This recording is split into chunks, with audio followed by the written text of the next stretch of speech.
All right. Let's get fired up here.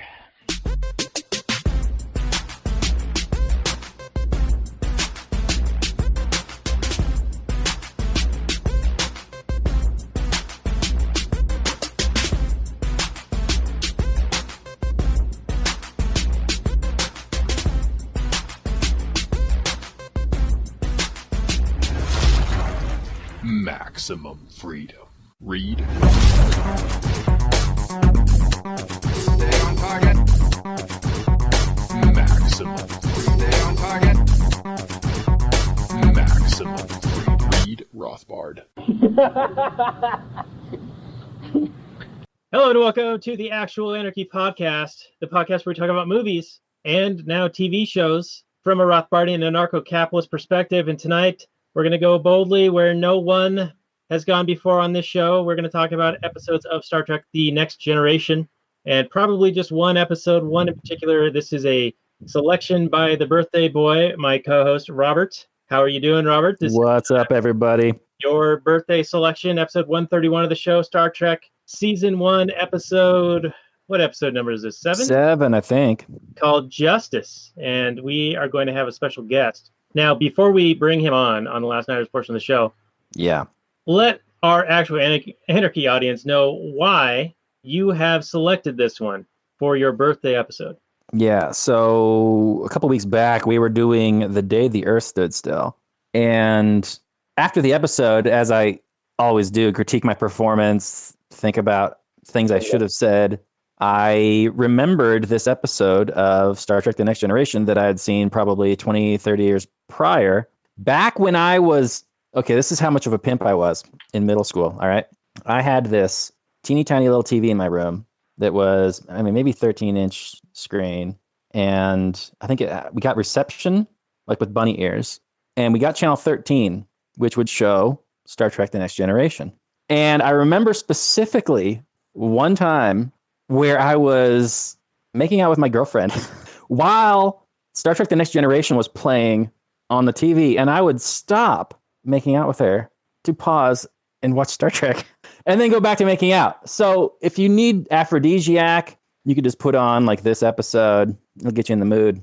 But I remember this episode in particular because we were talking about proportionality in The Day the Earth Stood Still, how the robot will just kind of see somebody doing something wrong, aggressing against another person, and then just instantly murder that person.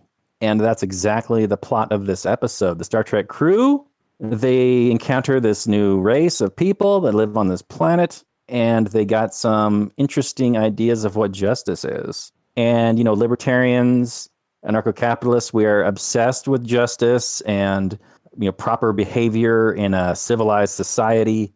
And we think, aggression it really has no place. Or if it does, it should be minimized. It shouldn't be legalized. And that's why I thought that this episode was going to be a perfect fit for us. And so we got our special guest on to talk about it, who is an actual real-life lawyer. And then we got Daniel and myself, who are a bunch of morons, to talk about it. So, it should be a good discussion. All right. Well, why don't you say we go Warp Factor 8 into the Last Nighters portion of the show? Okay, fine, if we must. All right. Engage. Engage.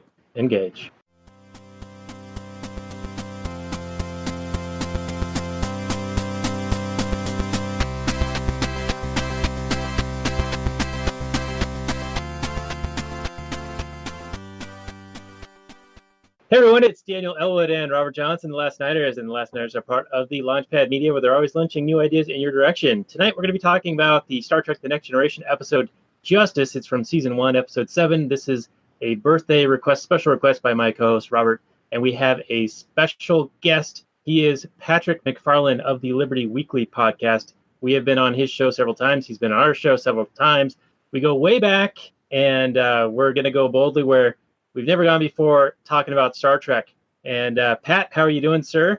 Your website is libertyweekly.net. Is that correct? Yes, sir. That is correct. I'm doing well. Thanks for having me back on your show. Always a good time. We always have fun. And I just celebrated the 2-year anniversary of my podcast, the Liberty Weekly podcast. I launched on Memorial Day, 2017 it was. So we've known each other about since then. And it's been quite the ride. But yes, I'm a real life lawyer. That's kind of the pull of my show. I'm admitted to practice in federal court and state court. This will be fun to tear apart here. For all you, anyone watching the video portion of the show, here's a look-see at my website. We have lots of great content coming up. This is some things that we've done recently. Interview with Waco survivor David Thibodeau. My appearance on Culture of Peace with Luke Tatum. We had Larkin Rose on the show, and I went over libertarian theory of negligence. So lots of good stuff coming in your direction. I also appear on the Libertarian Institute, and that is Scott Horton's website, alongside the artist formerly known as Mance Raider and Kyle Anzalone, who is a tour de force on the Libertarian Institute. But today we're going to be talking about Star Trek, The Next Generation. Pretty excited about this. There's a lot to pick apart in this episode that we've selected here. So let's get at it. And there's a thunderstorm going on right now. So if you hear those scintillating sound effects and those dulcet tones, that's what that is. So I'm not banging the mic. Well, is the mic a euphemism? Okay. Well, it is phallic shaped. So, man, we got that Baby going. phallic shaped. yeah, we got that going. All right, so I don't know if I mentioned this, but this is episode 74 of The Last Nighters, and you can find the show notes more at lastnighters.com/74. And if you want to help us out, get some more earballs on this content, do go ahead and give us some subscribes and some reviews and ratings on the old iTunes. And the more you do that, the higher the rankings we get, and the more people will end up watching the show. So let's pick up. There is no Google description for this, but I do have some preliminary information to provide to kind of kick us off, and then I'll go to Robert with his opening salvo. This is just a general description.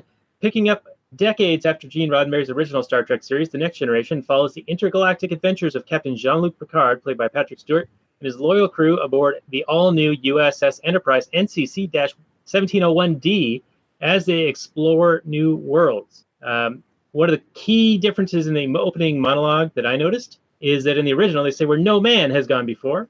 But in the Next Generation, in the 80s, I think 87 is the first year of this, they say where no one has gone before. So even almost 30 years ago, we've already got the gender pronoun action infiltrating the system, corrupting the system. All right. Right. Yeah, Star Trek is always been fairly progressive. I mean, they were the first ones to have an on-air kiss, interracial kiss between the Uhura. captain, Uhura, yeah, and Kirk.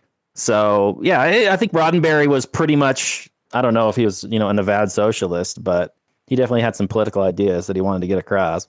Yeah, and they did have the very variety crew staffing, like different races and different countries of origin and things like that. And yeah, at the time, I think that was rather progressive. It's in stark contrast to how they do it today, where now it's almost like they have a quota to fill. And no matter how many people they fit into their little quota system, there's always some quote unquote marginalized group who's very upset that they were left out. Yes. Yeah. This all takes place, of course, before the internet really took off. But I wonder if, they had certain quotas to fit and we just didn't know about them, like especially back with the original crew, right? So they had to have, it's probably written in the script that, okay, this guy's got to be like a Russian dude and this chick's got to be a black lady and blah, blah, blah, and so on and so forth. But I don't know, at the time, it just seemed fairly innocent for me and my young little eyeballs. It didn't really seem like a big deal. Not like the left makes it out to be these days, that it's, it has to happen and it must, and we must all believe the same thing. It's funny how the left has become the Borg. Yeah, diversity is our strength, but you must be assimilated. Yeah. All right. Pat, any comments on the opening here? I do have a description of the particular episode we're going to discuss, but I think that we've already kind of opened up a can of worms in regards to just the overall concept of the original series and then the remake. Yeah, in some ways, I'm totally unqualified to tackle a Star Trek episode because I do not watch Star Trek. And this was my first experience watching full episodes of The Next Generation. So I'm really outing myself here. But in terms of the Star Trek lexicon, it seems like The Next Generation is one of the best TV series iterations of Star Trek. Would that be accurate to say? Is it better than the original series? In my objective opinion, yes, it's quite good. Okay. And I have seen the new movies that have come out, and I do like those. Those were pretty good. What do you guys think about those? Those are pretty good for action adventure type movies. I don't think that they really follow the spirit of what Star Trek has always been in the past. I think if they went more of a Star Warsy type thing, but and they did the Star Warsy type thing better than the new Star Wars. Yeah. One could argue that fact, yes. Yeah. I enjoyed the original reboot, or the 2009, I want to say. But then they did Into Darkness, which was kind of all right. It had Benedict Cumberbatch as Cumberpatch Kid as what was the guy's name? Khan, the famous villain. But then we did an episode on Star Trek Beyond a while back, and that one I did not like so much. Okay. I had a constitutional law professor whose name was Khan, and I didn't watch too much Star Trek, but I would always shout Khan. It's pretty funny. I appreciate that. Yeah, Andy taught con law, so the study of the convicts in Washington. Oh. So, but yeah. So I enjoyed these episodes. They kind of reminded me of, because I really like Stargate SG-1, and they don't quite tackle. I mean, they kind of continue. They're a lot more campy, but they kind of continue in that vein, and they have some philosophical quandaries and morality and ethics questions in it, but not quite to the degree that I saw in Star Trek here.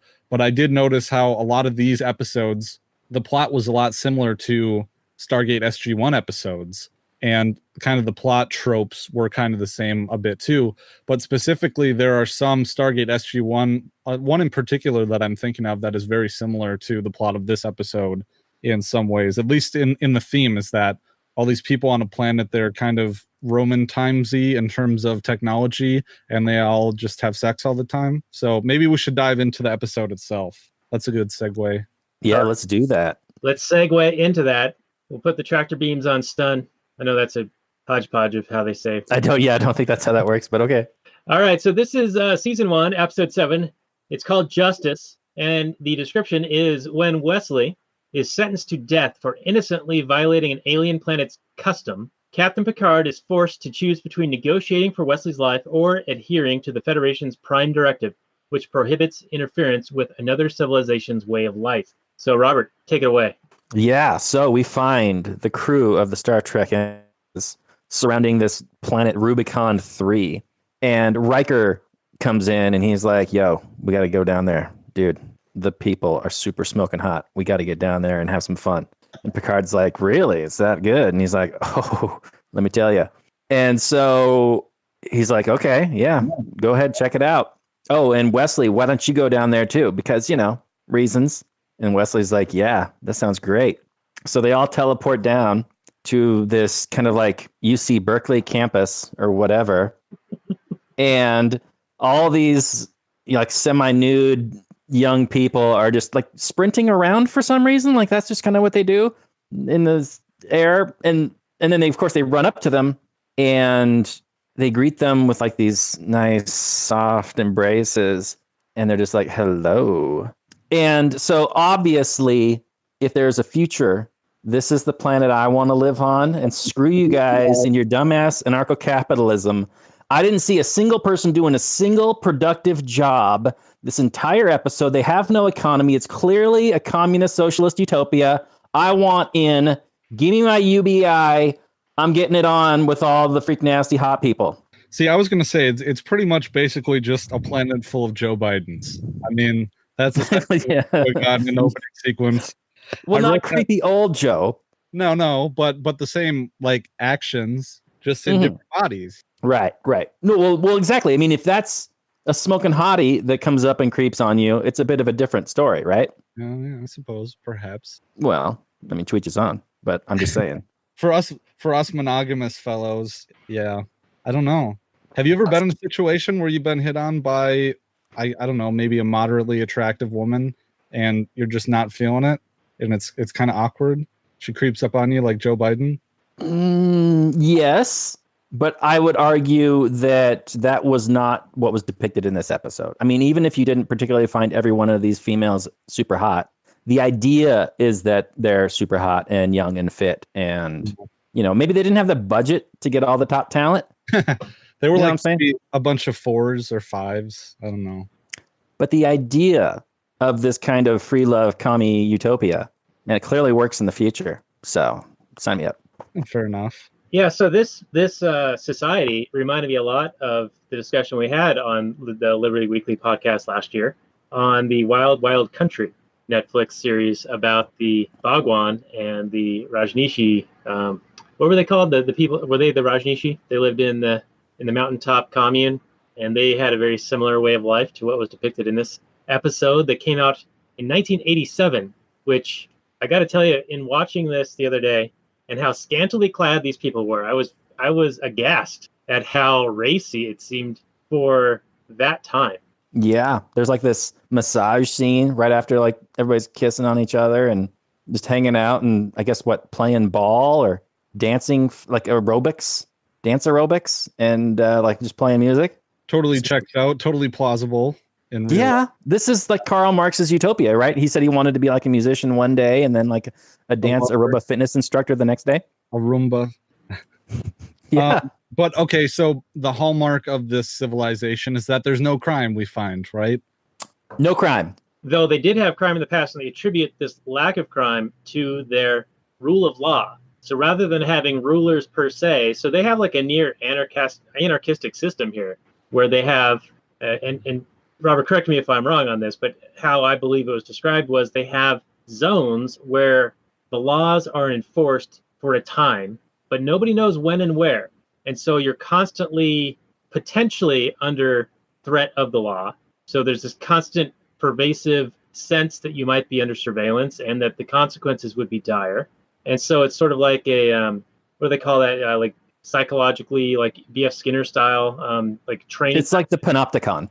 Yeah, it's like the Benthamite panopticon, but also like when you're like training a dog or you're trying to train a behavior, it's the reward or punishment pattern that gives you the most rapid assimilation is to not have it be consistent every time, right? Because when the subject becomes to the point where they're expecting it every time, then it's not as effective. So when it's like intermittent and sort of broken up so they're never quite sure when they're going to get the reward or the punishment, that's when the behaviors stick. Right. It's the random enforcement, kind of like Stalinist, the Soviet Union, when it was the random enforcement of the laws, which was what made it more terrifying and more tyrannical, I suppose. Right, because no one was really sure if they had done something wrong or not, or if someone actually had something that deserved it, or if they rationalized it afterwards, like, well, something bad happened to him, so he must have deserved it at some point. Right. One thing that struck me is that, okay, so there's no police in this society, only mediators, which I thought was interesting because so the mediators will go around to the different zones and they will enforce the law, for lack of a better term. And I just thought it was interesting that they were called mediators because they're not really mediating anything. They're just going around and applying their judgment and executing the judgment in a very brief moment. Oh, you broke this law.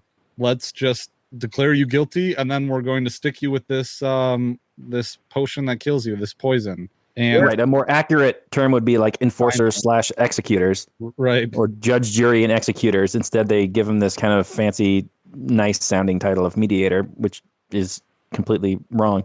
And yeah, and something mediation would be something on both sides. You're mediating some kind of a mutual resolution, and none of that is happening. It's just death, which is pretty metal. This is almost that Orwellian. You call it something else to give it flowery language, but it really is, something awful and terrible. So like taxation is theft, war is murder, those types of things. You just call it something else, and then all of a sudden it becomes permissible by the collective to be able to do it. Yeah. And in this one, so they are vesting all of this power and authority into single entities or a single group to be able to make these determinations on the spot, make the judgment on the spot, and do the execution on the spot. So it's a wonder that this system functioned at all for any period of time, and that it resulted in their society becoming this communist utopia. Right, and with random enforcement. And we have no idea how these mediators are selected, or do we? Correct me if I'm wrong. No, I don't believe that was in the episode. I think I don't think they got into that. I assume it'd be some sort of random lot, and like one day you're having sex with somebody, and the next day you're a mediator. But I don't know. And they must not get a lot of visitors, because what eventually ends up happening, Robert? Well, before we get into that, okay. I do have another comment, and that is the Rothbard, and he gets raked over the coals in present times related to this in his essay about unleashing the cops. And I don't know if anyone's really prepared to get into the detail on this, but anyone who's familiar with Rothbard and doesn't like him, this is usually one of the reasons why. And in my estimation, and I think Rollo McFlugel has a pretty good article explaining this, is that he's talking about police and policing services. When they're monopolized, of course, they're bad. But they're still a necessary service in a society, and in a free market society, a laissez-faire society, they would still exist. And his solution to the criminal problem, especially in inner cities, was that the cops, the police, the policing service, should be permitted to administer immediate deterrent or immediate punishment when somebody is definitely guilty of something. And this would act to reduce the amount of crime. Now, the caveat to this is that if they're wrong, they would be held personally liable for whatever transgression or aggression that they perpetrated against an innocent party. But I think that a lot of this nuance is lost. But in watching this episode, I was like, oh, that is very reminiscent of Rothbard's example of unleashing the cops. Wasn't he talking about like during a riot and everybody's smashing up Starbucks windows and destroying property and setting things on fire? Yeah, unleash the cops, because they would actually be protecting private property at that point. Right, and it would be like an immediate response, like you see somebody actively doing something. Right, so he was talking in a way that cops sometimes act, but not in the way they generally act, like so in a private property sense. Right, and then, Pat, you have a couple of episodes related to this, and you can throw out the episode numbers in a moment, but you discussed where the cops actually no longer, through a court case, it's been determined that they do not have a duty to protect. Yeah, that's correct. There's a few court cases that are cited for that, and it has to, I mean, there's general nuance to it, but so there was Castle Rock v. Gonzalez. That was a Supreme Court case that came out of Colorado, and it was determining, the holding of it was that there was no civil remedies for the non-enforcement of a restraining order under the color of the 14th Amendment, because the Supreme Court applies the Bill of Rights to the states through the window of the 14th Amendment, through a series of, there hasn't been one single court case, but over the decades, the Supreme Court has ruled that the Bill of Rights selectively will apply to the states. So in that specific Supreme Court case, there was a Justice, I believe, Stevens, and I've said in previous episodes that it was Ruth Bader Ginsburg.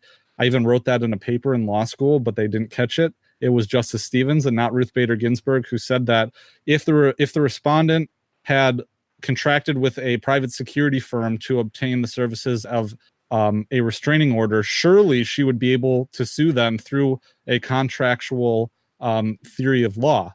Well, because the government undertakes to protect everyone, they should be treated no differently than any other person on the street in terms of having a duty to protect a specific individual. Well, that's DC. What is that case? I'm blanking on it. It's DC, the one that we cite all the time. DC Warren v. District of Columbia. Yeah, thank you. And so I have episodes on that I'll drop in the show notes page in just a second when I find it.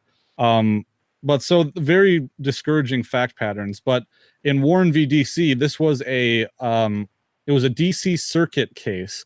So the DC circuit, the federal DC circuit, is it's like the baby Supreme Court, and a lot of the justices who go on to be appointed to the Supreme Court came from the DC circuit. So it's the federal courts are broken up into district level. There's 2 districts in Wisconsin. There's a DC circuit district court in DC specifically, and then it's the appellate courts. You'll hear like the 9th Circuit, all those different circuits. Those are the appellate courts, and then there's the Supreme Court at the top. So Warren v. DC is a federal district court. It's the DC Court of Appeals. Sorry, there's a DC district court, there's a Court of Appeals, and then there's a Supreme Court. Sorry, I hope that this is straight. Hashtag boring. This is really interesting. This is why people want me to come on shows, right?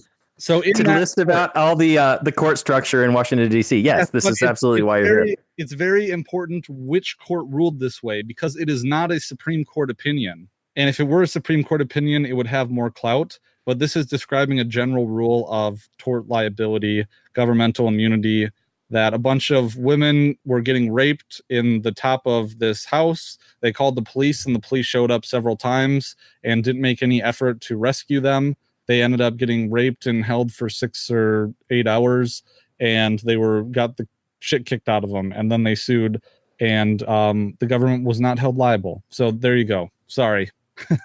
So basically what you're saying is there's a social contract for us, but not for the government. It's a one-way thing. Pretty much. And I mean, we could get... And there's no law? we could get technical and spend an entire hour episode on explaining the nuance of tort law about this. But basically, yes, my position is that from a legal standpoint, it makes sense not to hold the police liable because it just would not make the police just would not work because they'd be getting sued all the time and then they'd be paying out judgments all over the place. Anyone who was mugged or anything at any time would have standing to sue, and they would be paid out through taxpayer dollars. So just get rid of the police. Then you don't have that problem. Well, I could see it being, I mean, I find it hard to believe that a reasonable person would find anybody, a property owner or otherwise, responsible for any kind of attack that would just happen to take place on their property. But if there's a repeated, consistent, thing that is a result of their negligence or their failure to act when confronted with, obvious evidence, then I would see that would be more reasonable to hold them liable for it. Yeah. I suppose that's what I mean. It wouldn't just be everybody who was mugged at any time, but at any point where someone had called the police and they took 15 minutes or 20 minutes to show up. I guess you would have to judge it based on, the negligence, but the specific case law, like Warren v. DC, it's the non-action of the police officer. They cannot be held liable for that. But when they overtake a positive action and they do it negligently, that's when we're going to hold them liable. So their incentive is to never do anything. Yeah, basically. Yeah, how is that a workable system, Patrick? Oh, it's not. I'm saying that it wouldn't be workable, to hold them liable for not acting when they should have acted, because then they'd be sued all the time and they'd have to pay out with taxpayer dollars. And they'd be sued out of existence, and maybe we could actually get rid of them? Maybe, yeah. But so from a logistical standpoint, if you're going to buy into the legal state paradigm, the judgment makes a lot of sense. But does that mean it's just or right? No. And that's libertyweekly.net/46 for you. So it seems like this is a pragmatic decision then. Oh, yeah, it's a pragmatic decision, but it also makes sense from the standpoint of tort law, too. And I explained that in 46. So we don't have to go down that rabbit hole, but that's just a taste for you. All right, I have a quick sidebar for you, Pat. I believe, and correct me if I'm wrong, but I believe that people have cited Warren v. District of Columbia in regards to gun rights and the ability to have a firearm to defend yourself. Is that correct? And is it related to this judgment in that if the police aren't liable to protect you, even after you've called them, then therefore you should be able to be armed to defend yourself? Well, it has nothing to do with gun rights. That's Heller. Yes, that is correct. Okay, sorry. Right. No, but you're right in that people will cite this case and say you should be strapped because the police have no duty to protect you. And I guess my point with going through all the different levels of courts in the United States is saying that, yeah, it really makes a difference which court this opinion came from. Because if you're going to cite this as some kind of a blanket statement about the rule throughout the whole United States, you would be technically in some ways incorrect. However, in the opinion that itself, and I go through it in that episode, I believe, libertyweekly.net/46. It's my most viewed video on YouTube, 2.5 thousand. Holla.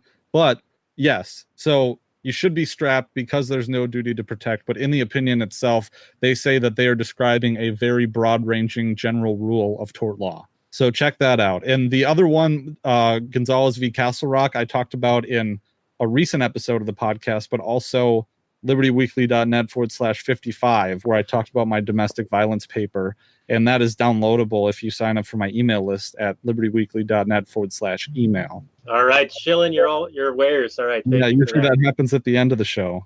All right, well, let's get back to the next generation here for a moment.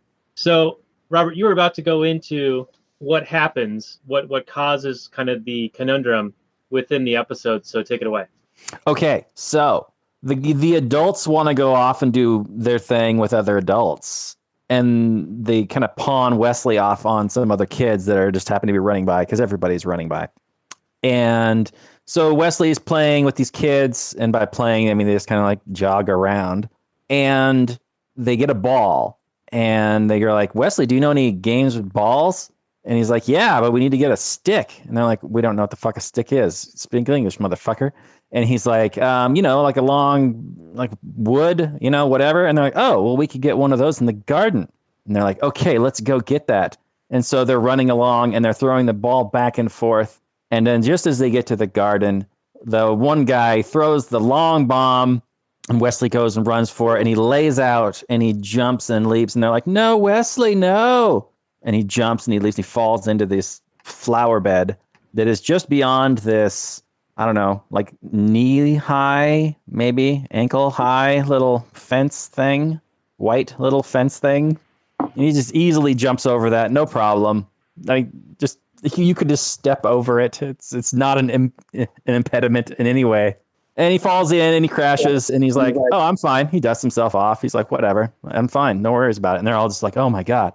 And then instantly these two guys come running over and they're like, did you do this?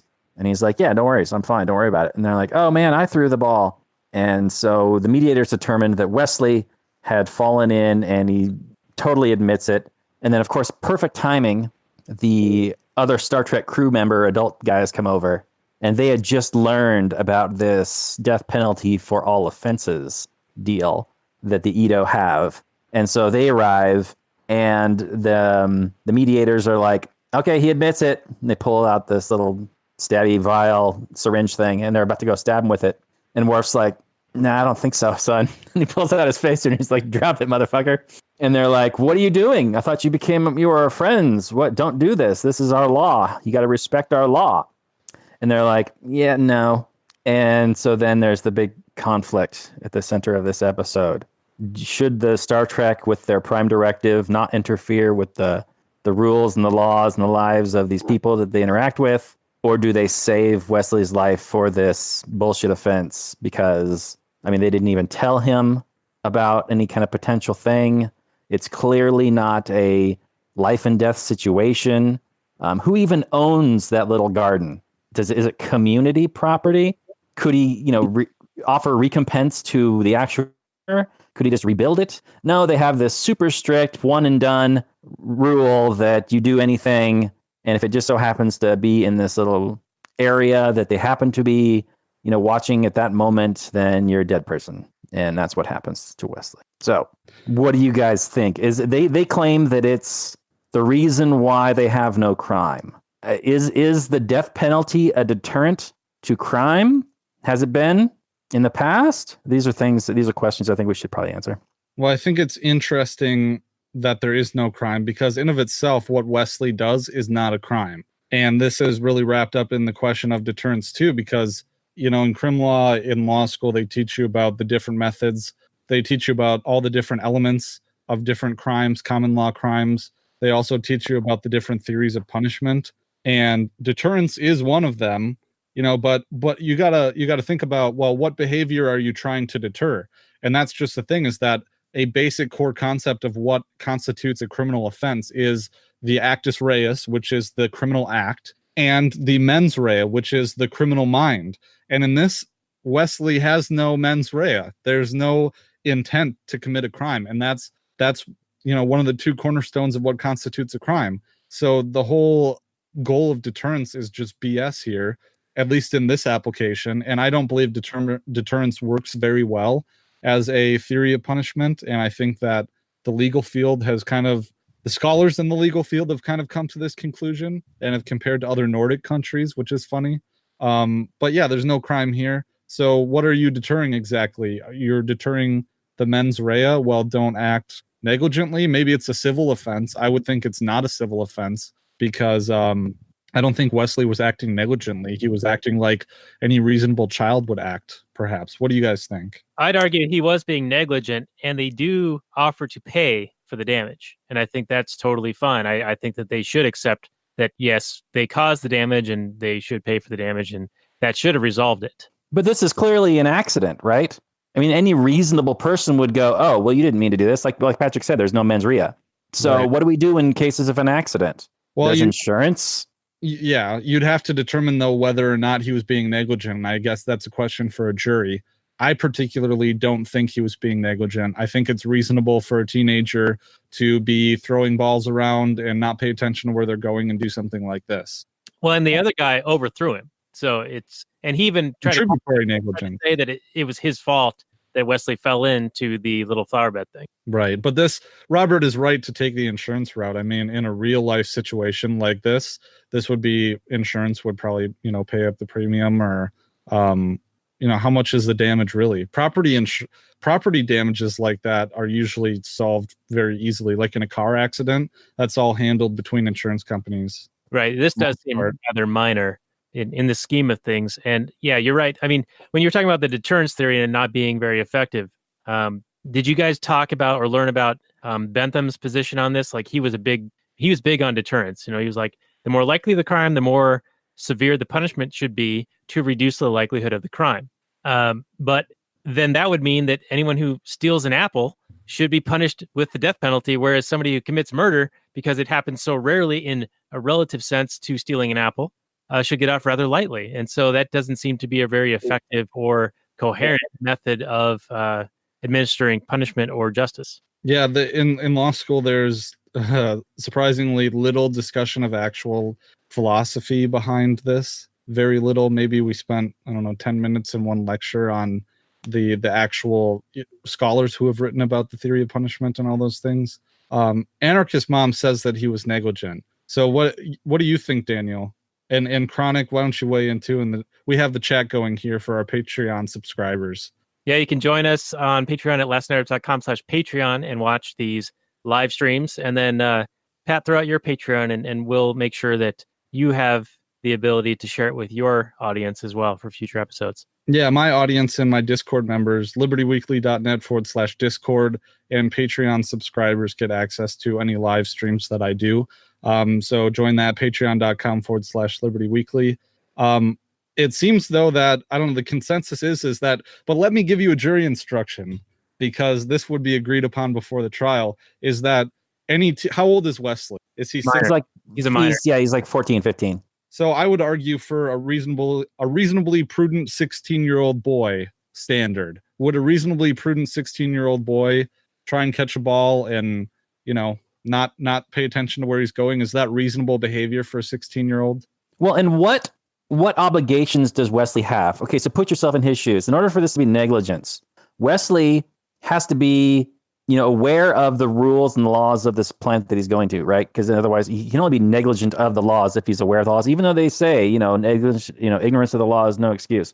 But okay, so does he have an obligation to understand all the rules and laws of every society he goes into before he goes into that society? Because I would argue that it's completely unreasonable because we don't even know the laws of this freaking country.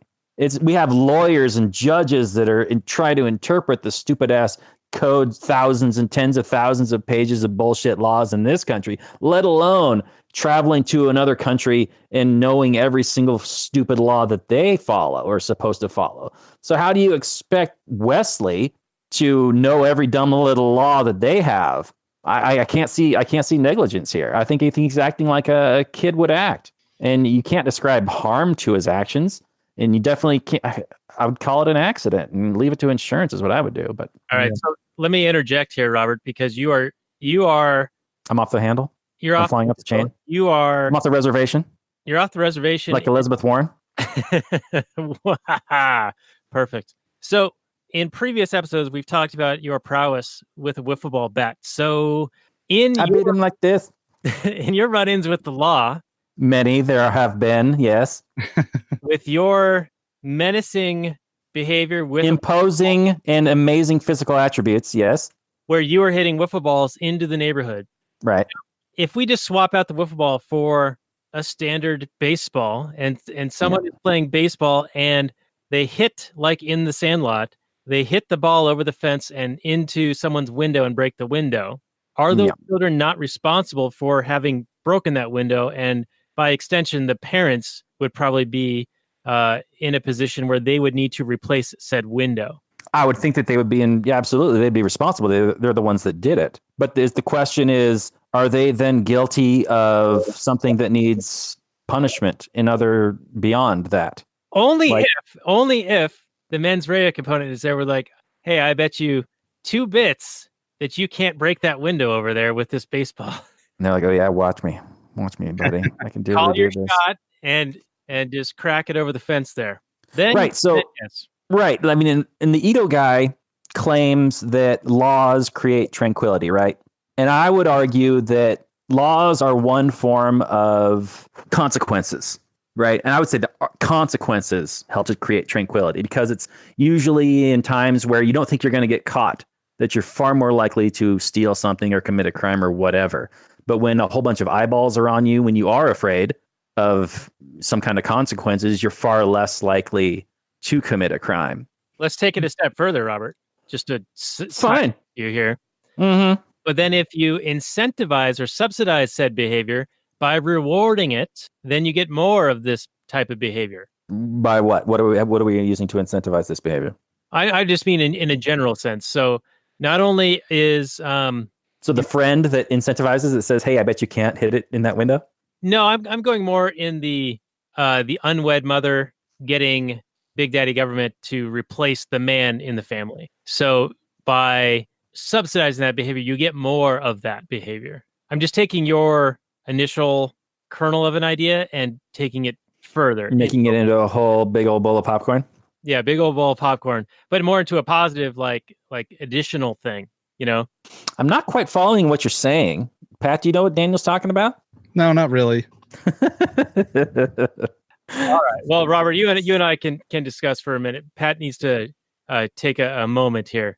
Yeah, I'll be right back. You guys riff off of that. But okay, Pat. What I was going to interject and maybe be a little more esoteric, though, is that, again, even the theory and the idea of negligence and the theory of the dichotomy between criminal law and civil law doesn't even exist on this planet, right? I mean, this is a totally foreign system. Yeah, right. They're cave people. They're very primitive in regards to their conception of law.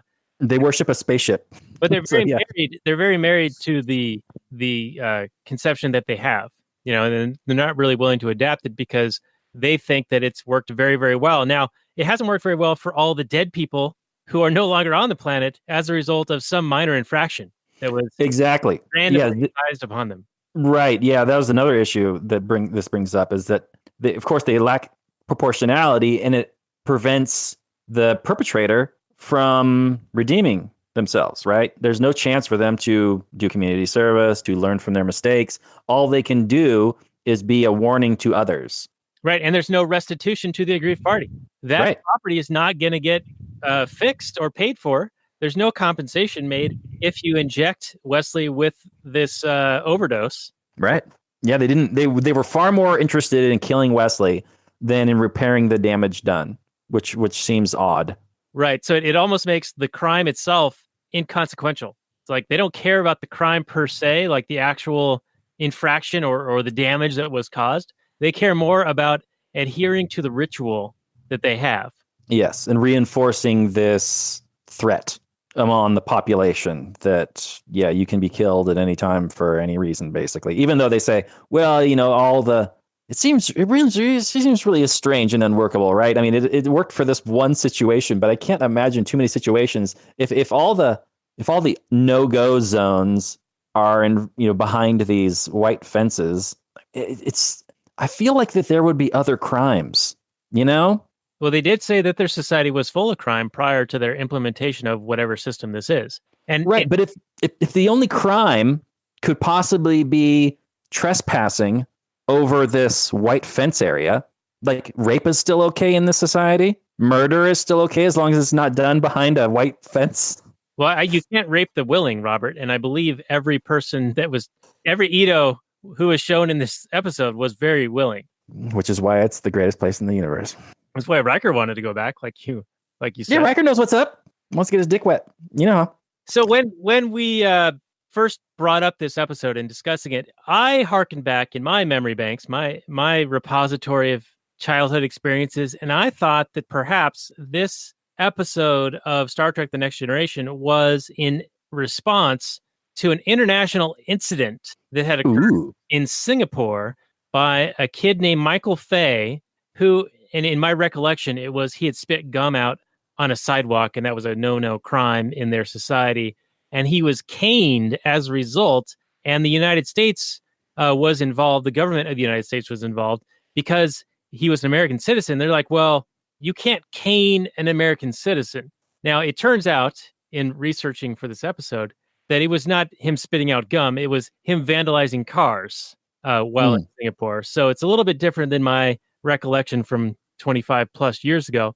But beyond that, this episode of Justice, Star Trek The Next Generation, came out in November of 1987. And the Michael Fay caning incident was, I believe, in 1993. So it is in no way a response to the Michael Fay thing. But it may be in response to some other thing that happened in the world, because it's a very similar situation where a kid is in a foreign culture, does something that would normally be dealt with a certain way in one society, and it's dealt with a completely barbaric, way in another society. And that gets into the argument of cultural relativism, and the way that the Edos say, well, you can't judge us. And Picard's like, yeah, I can. Totally can. And as a libertarian, I can definitely say that, I judge people all the time. I judge cultures all the time. I judge it by my own lens. Who's the aggressor? Whose property rights are violated? What is a reasonable response to this transgression? Right. And you're ascribing to an objective morality that exists. Like certain things are wrong no matter who does them. Right. But the Edo are like, oh, look at you and your super advanced technological people, and us in our backward ways. Why don't you just use your might makes right and steal Wesley back and screw us, because we're just a bunch of dumb backward barbarians. And they're saying that you can't judge us because, just because you have a different sense of justice. And Picard's like, yeah, I can. And I'm totally like, yeah, I can. And I want, when Picard eventually at the end is just like, yeah, we're just going to take Wesley back because I have a greater responsibility to my crew and the lives of my crew than to your dumb laws. Or the Prime Directive. Or the Prime Directive, for that matter, right? Because he says that the Prime Directive never intended for kids to be killed. I don't know about that. Yeah, at other times in this show, they talk about the Prime Directive being, that the Federation isn't one to, throw away its laws when it's uncomfortable. But I think Picard is absolutely correct in the situation. I would every day, all day, every day, be like, yeah, I'm not letting you kill my crew member because he stepped on some flowers. That's just not going to happen. Right. Yeah. And I think this is a case of you're willing to commit a smaller violation to prevent a greater harm. And right. That, yeah, you're guilty of violating that minor thing or that smaller, lesser thing. And you're basically going to be subjected to whatever consequence results from that. But you're taking it upon yourself to do that, knowing those consequences because of the outcome that you want to achieve. Exactly. Yeah, I think the example I gave an episode or two ago was, would you be willing to trespass on somebody's property to save your daughter's life? And you're like, yeah, of course I would. It's a no-brainer. And I'll deal with the consequences of trespassing. But because come what may, I'm saving my daughter's life. I don't give a shit. That's just the way the things are going to be. And if you could completely explain it to the people, but the Edo are like, I ain't having it. They can't see this at all. They get all butthurt about it. Yeah. They're like, yeah, so what? Yeah, it sucks when people die, but, people got to die for our wonderful system. And, all I can do is look on in horror. Now, we haven't even brought in their god, because that was, I think in the plot, it was a way to kind of hold Picard a little bit more accountable to the Prime Directive, because they had to satisfy their god to be allowed to leave. Like, they even attempt to transport away with Wesley, and it doesn't work. Because this half-dimensional or two-dimensional, like they're in half in one dimension, half in another, they somehow have the ability to disrupt the communications and the ability for the transporter to move them off the planet. And right. So Picard needs to make an appeal to them and their sensibilities, which are more along the lines of understanding the logic and the morality in play versus the Edo, who are rather primitive in their understanding of these things. Right. And the God thing, which is like some sort of spaceship that is temporal or translucent or whatever, claims ownership over the entire what they call a star cluster. And at one point, Data says there are 3,004 other colonizable planets in this cluster. So that means that there must be, tens of millions of stars, and it's just this enormous place. And this one starship god creature or collective or ship that has multiple people in it or whatever claims ownership over all of it. And I was wondering if you had an issue with that. It sure seems like, because the Starship crew just accept it. And they're just like, okay, we're sorry, we're going to appease you, and we're going to take our colonists back that we put down on this other planet in this cluster. But I wonder if you would do the same thing or whatever. Like, you come across this ship that claims ownership over an area of space that is fucking enormous. My first question would be like, really? What did you do? How do you own all these tens of thousands of starships and star systems and whatnots? Yeah, I thought that was in the how do I say this? I think that the scale can be disregarded because the scale is a matter of perspective. It's relative, and it's sort of like somebody could own a farm. Well, their farm just happens to be tens of thousands of planets in a sector because they are interdimensional beings. They can be in all places at all times at once, right? They have these godlike attributes as described in the episode, and they are overseeing these people, these Edo and other civilizations on these other 3,000 planets, perchance, and perhaps they view them as like their livestock in a way. Right. Well, I think at one point they talk about them as being like a child race to them, like they created them and they're kind of shepherding them and watching them as they grow and evolve and whatever. I kind of give a pass on that. Yeah, if it's true that, and I'd still be skeptical, but if it's true that they do watch over all these planets and they intervene and they protect and defend all these planets, I would give them somewhat deference to claiming ownership over it, although I'd be skeptical that they actually understand ownership in the sense that we understand ownership of property. Right. Do they necessarily have to have ownership to be able to tell an outsider, an intruder, to say to them, hey, we're in a protective capacity over this planet and this entire cluster, and you need to back off? Yeah, that's perfectly fine. Like, these people are under our protection and you need to bugger off or play nicely with these people because we will fuck you up if you don't. I have no problem with that. That is somebody coming to the defense of another, no problem.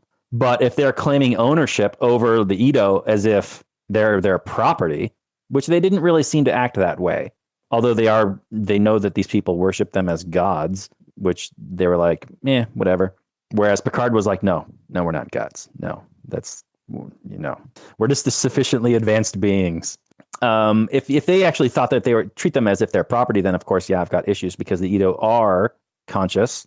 They are sentient, like we might get into in the next episode we do. And you can't own somebody like you would own a toaster. I think we've established that in human history. Yeah, it took a while, but yeah, I think we're all on the same page now. At least the three of us on this conversation. It's funny you brought up the God situation because that's a lot like Stargate, where they go around and everyone thinks they're gods and everything. I wonder if they got it from this. Probably not. When did the original Stargate come out? Like 90 something? The film with Kurt Russell and James Spader? Yes, something like that. It's early 90s, I want to say. I wanted to make a few comments about the whole, like, the moral quandary between the Prime Directive situation, because I think I might disagree with you guys on that, and maybe we can tease it out a little bit. Sweet. I would not interfere. If you I let Wesley die? If I was Picard, I would interfere, but in a realistic situation, I don't think I would interfere. And wait a minute. You just got done saying that Wesley wasn't negligent, that this would be dealt with insurance. Yeah, it's totally He's just being a normal kid, and now you're going to let him die? Yeah, it's totally what? All right, let me hear it. So, all right, Pat, I'm no longer calling you with my one phone call. Definitely not. I'm not a criminal defense attorney anymore, so I'm a civil rights attorney. There's a difference, but among other things, I am. But so you're coming to the headbutting of two libertarian principles here. One is Ron Paulian non-interventionism. On the one hand, that's the Prime Directive, and on the other hand, you have this. Thomas Jefferson said we have a moral duty to break unjust laws, right? And so I would agree that this law is objectively unjust because we have the non-aggression principle, which is somewhat of a morality, I believe, is both objective and subjective.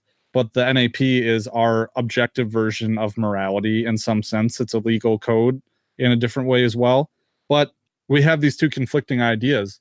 I think that if this were a real situation, it would be more complicated than let's just swoop in and pick up Wesley and save him from this fate. There's more that is stopping you from just swooping in and violate. There's more than just the prime directive stopping you from swooping in and violating. The prime directive exists because in reality, we cannot swoop in on our libertarian chariot and just absolve the situation like that.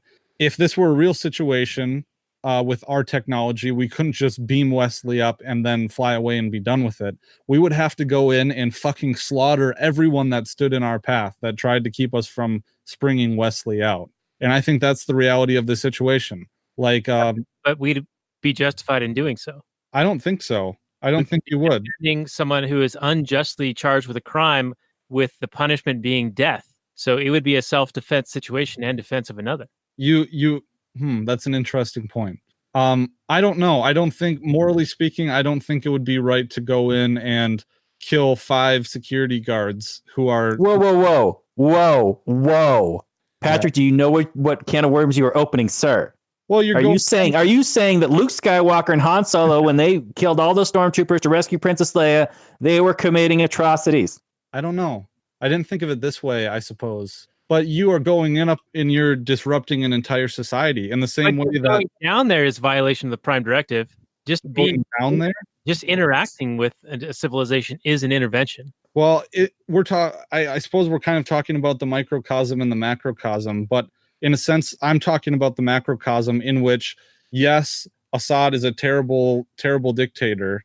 But no, we shouldn't go in there and blow everything up and destroy Syria. Well, I think you can't be a libertarian empire and just go around trying to fix societies that we don't agree with. But that's not what Picard was doing, was he? No, he wasn't trying to fix their society. He was like, I'm not going to let you murder my kid. Right, but I'm saying as a consequence, if we do not have the beam up technology, then by necessity, from a consequentialist standpoint, you would have to go in guns blazing to take him out, unless you could mediate the situation, which of course I would do that firstly. But if you come to some kind of a stopping point, it's either you're going to go in and kill a whole bunch of people and disrupt a society, or you're going to take your lickings. I don't know. Okay, wait. That's why they had the plot device of the god preventing them from communicating with the Enterprise and transporting. Right. Yeah, that's force the situation into the plot. But at the end, but wait. Yeah. Go ahead. Okay, wait. Let me just. I understand, of course, war is a greater atrocity, of course, but there's also these things that happen in this real world called prisoner rescue missions. Limited, like no boots on the ground. No, it's boots on the ground. They get like a SEAL Team 6 or whatever. Kinetic action. And they go in and they kill a bunch of guards and they extract, U.S. citizens or whatever, and then they bugger off. Are you saying that? What if that starts a war? I of course, we're talking about states and everything's messy and wrong and bullshit. Yeah. But I would want if okay, so let's say your baby gets kidnapped tomorrow by somebody. Are you telling me that you're not going to go and rescue that kid because you're afraid of the consequences that would happen? Yeah, but I mean, the immediate situation is a little bit different than just a plane out of the plain blue sky. Someone comes and steals your child. I mean, it is morally wrong, yes, but it's a little more justifiable, a little bit, not a lot. Well, anytime you're getting into these type of politics, yeah, it gets messy and horrific.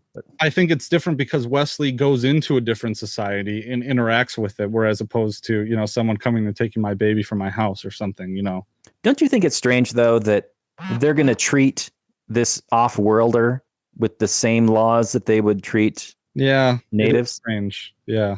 Like with no deference to the fact that this person is from a completely different planet. I mean, they don't have any system of adjudication or judgment that is has any nuance to it at all. Yeah, context, nuance, past offenses, none of that's taken into account. Yeah, this is a very primitive society that has a religious level of adherence to their. See, I think this is the difference too. In some way that yes, these guards, they don't know they're doing wrong. They're just enforcing the culture that they've known their entire life. And I don't think that absolves them of moral guilt, but I think it makes it maybe a little worse when you go in guns blazing and just kill all of them. Oh, So that when Worf point. points his phaser at them, you were like, Worf is violating the NAP right here. I don't know. It's tough. Yeah. I wouldn't want to make that call. What do you think, Daniel? Because I was totally on board with Worf at that moment. I was like, yep, that's what I would do. Yeah, I was on board with Worf and Picard and the whole resolution to the entire episode, which we should start resolving the episode on our own. But Are you saying we're already up against time, which is this one episode? yeah, and we were ambitious, or I was ambitious, potentially do 2 or even 3 episodes, but obviously that is not going to happen tonight. So I'm glad that we stuck to just the one. But it was interesting, Patrick, and this will probably be another can of worms. But you mentioned that the guards, even though they were raised in this culture and they believed what they were doing was right, and they saw no moral problem with it, there is an objective morality. They were unjustly going to execute Wesley Crusher.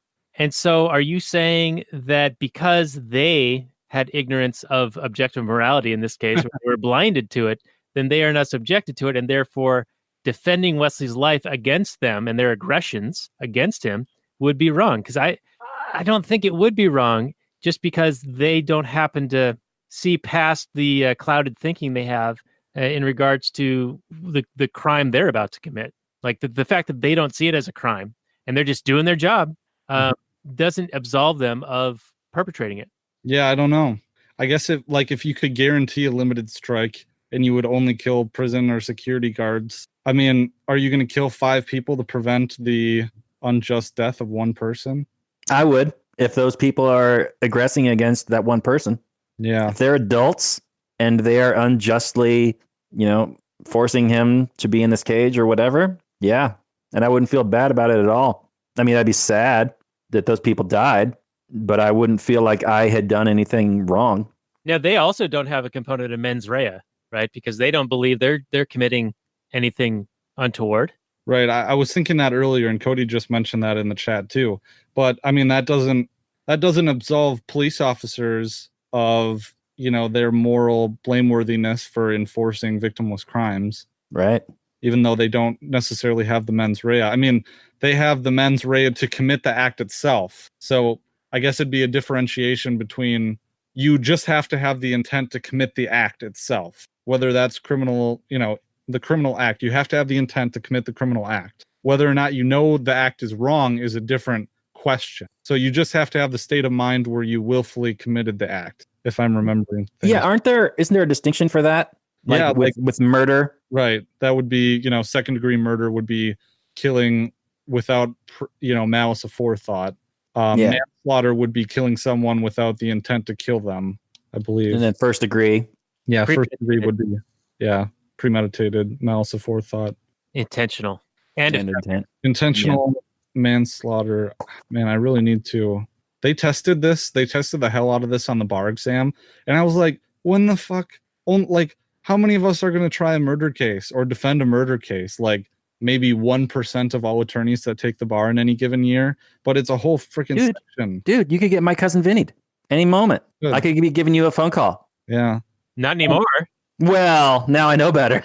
Well, I guess I am, I'm a member of the bar, so I can take pretty much any case, but my firm just is not equipped to handle criminal law cases. All right, boys, let's wrap this one up.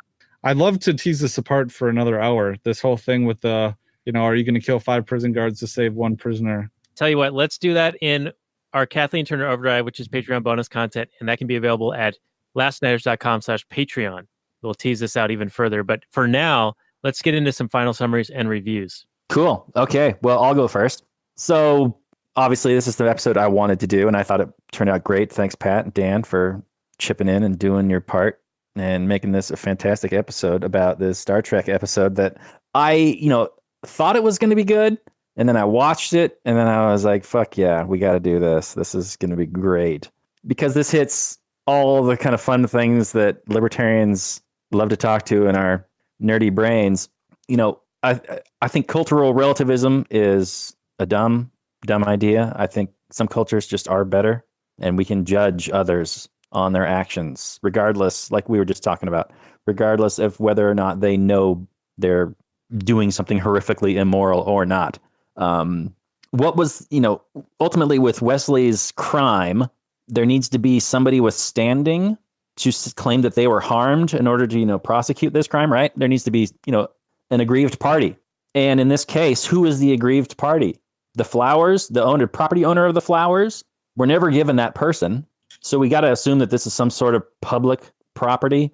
And I mean, I'm sorry, that just cannot be a just system where you're going to execute somebody for trampling on some publicly owned property. I understand their argument that, laws affect, create this great utopia. And that is what, statists would love to have us believe, that without the laws, we'd all just be running around murdering and killing and destroying everything all the time because human beings just love to do that. Well, some do, but rarely do they do it when there's consequences. And consequences can be anything from a law to a dirty look that your friend gives you, or a disapproving look that somebody gives you, or, a news story that happens about you, or any kind of public shaming, especially in this world today with all kinds of public shaming going on all over the place, especially online, and people being deathly afraid of being publicly shamed. Human beings are super averse to that. So the idea that laws are what makes a peaceful society, I would argue that public pressure and social norms are what create a more well-behaved society. That and, the right to defend yourself and property rights and, having a weapon and being armed and that sort of thing. But anyway, this is a fun episode to do. I want to thank everybody for doing it. Thank everybody for listening. If I was going to give it a number, it was a good episode to watch. I mean, it finally acted and whatever. But just for the content, I got to give it like an 8. Fantastic. Who's next? Yeah, I would cast a little bit of shade on the effectiveness of deterrence, but I didn't study deterrence in prep for this episode. I think the episode in itself, in terms of spurring conversation, is excellent. There's a lot to pick apart here, and if Star Trek's greatest asset is its ability to foment discussion like this, then I think that's fantastic. Although much like a lot of the ethical quandaries that commies would throw our way, I think that this is not a very plausible situation. This society would not function in real life. This beaming up mechanism is a convenient solution to this ethical quandary that they've developed. So I don't know. In terms of that, I would cast a little shade on that, but it's certainly a good dilemma to discuss. So I guess I would give it 7.5 maybe, adjusted for plot holes. Oh, and I wanted to say one thing too. When the commies throw these ethical quandaries our way, the unrealistic nature of them, I think, cheapens the gotcha moment. So the unrealistic setup of this ethical quandary, I think, cheapens it in that direction. So I'll end with that. All right. Thank you for that, Pat. Thank you, Robert, as well. I want to thank Robert for not only his contributions to this episode, but for bringing up this concept of talking about Star Trek The Next Generation for his birthday episode. And I have a newfound appreciation. I have not seen any episodes of this show for at least 20 plus years. And having watched now 3 episodes in the past week, because I thought we might discuss all 3, I'm kind of into it now. And in fact, my daughter, who is almost 6, she decided that she was going to not go to bed the other night. And she ended up watching the Offspring episode with us. And the next day she said she really liked the Star Trek show, or she called it the Star Trek movie, and she wants to watch more of it. So we have a burgeoning new fan of Star Trek The Next Generation. And there's also going to be a new series with Jean-Luc Picard called Picard coming out this fall, I believe. And it's Patrick Stewart as an 85-year-old man and goes through his retired years, I guess, after he leaves as an admiral out of Starfleet, or what do they call it? The Federation? Yeah. It looks interesting. I saw the promo video for it the other day, and it's looks kind of appealing. But this particular episode was quite good, and I love the philosophical and ethical quandaries that are brought up. And it seems to me like we could probably do an entire show, and I don't mean like an episode, I mean like a new show about just going through the Star Trek universe. And it would be really fun. I don't know if we have the kind of time to devote to that. Probably not, but we should at least sprinkle in a few episodes here and there of Star Trek and Star Trek: The Next Generation, because it does kind of present fun discussions. So this particular one, I'm going to go with a 9. I really enjoyed this episode, and it brought me back to my youth, and so extra bonus points for that. Yeah, based on the strength of this episode and how much fun it was to dissect and talk about, and having watched the one other one that I've seen, the Measure of a Man, I tend to agree with you, Daniel. I think we can have this as a repeating thing where we do a Star Trek episode in amongst movies, or even do, like you said, another show, but it'd be tough to do with time considerations. But I don't know. I think there's a lot of meat in the Next Generation and in the Star Trek too. Those are still some really well written episodes. I don't know so much about. I tuned out after Next Generation, so there's Voyager, SG-1, whatever else, DS9, all that crap. I don't know as much about that stuff, but I know that the original series and Next Generation are some quality stuff. And based on the strength of this episode, but I'm all in, and hopefully Pat can come back and do some more, because I know the next episode has an actual court scene in it, which would be fun to get Pat's take on that. Yeah, so maybe we do that in about a month. Try to space it out a little bit, pun intended. And Pat, we'd love to have you back. Hell yeah. I always enjoy it, guys. But I don't know if you can handle my analysis of the court scene. It would get too nuanced, like My Cousin Vinny, the extended cut. I bet you we'd still have a lot of fun. Oh, yeah. They vary from procedure. I'll just say that. I would object like 50 million times. All right. All right. Well, next week, Robert, I think we're gonna have the host of Cannabis Heals Me to do an episode with us. She's done her show, I think, for about a year now, and I'd like to think I played a small part in helping her along, at least in some of the technical aspects. But she's been listening to us for a while, and we finally have something coming together to have her on to do a show. And I think it's going to be Harold and Kumar Go to White Castle. Really? Not Guantanamo Bay, huh? Well, we can pepper in the entire NPH saga into the discussion. But yeah, Harold and Kumar Go to White Castle next week with Cannabis Heals Me. Wow. Okay. Look forward to that one. Tune in, everybody. Thanks for sticking with us. Yes, this has been an extra long episode, and we thank you guys so much. Give us your likes and likes and subscribes. That's the word. Give us reviews on the old iTunes. Visit our guest's website at libertyweekly.net, and check out our Patreon at lastnighters.com/Patreon, and the launchpadmedia.com, where we're always launching new ideas in your direction. And with that, we'll say goodnight from last night, everyone.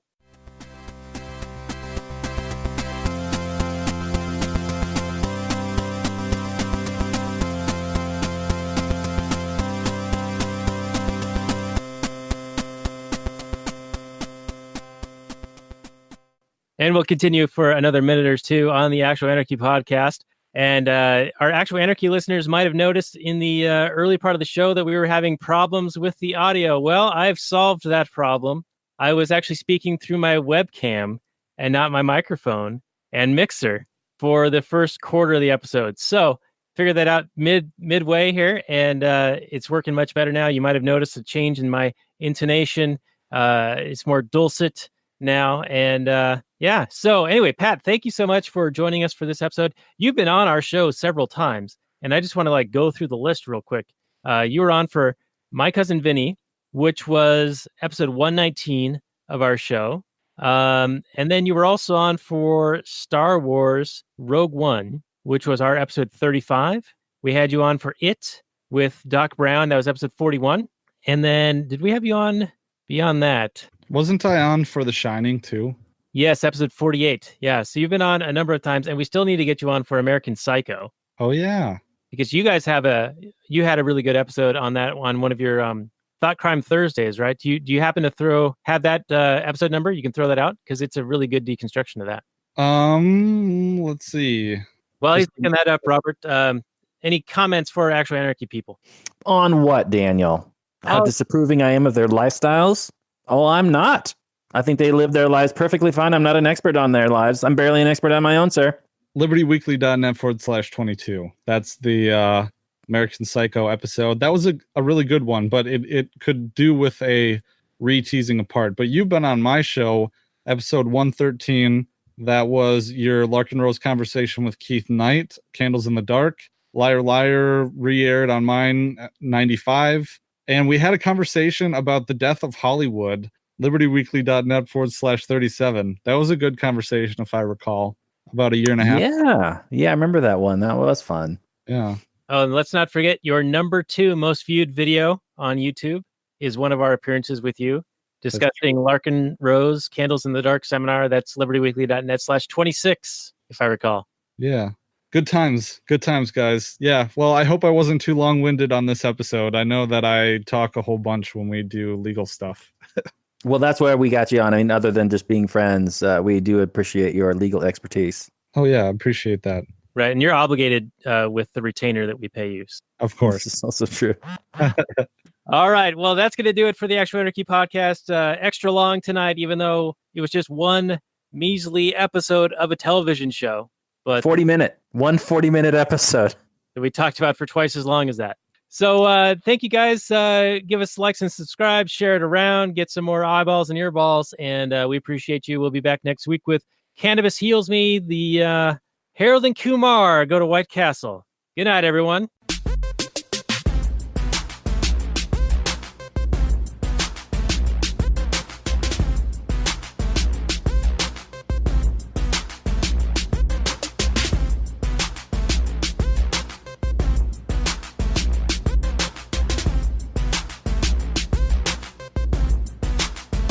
The Chipmunks.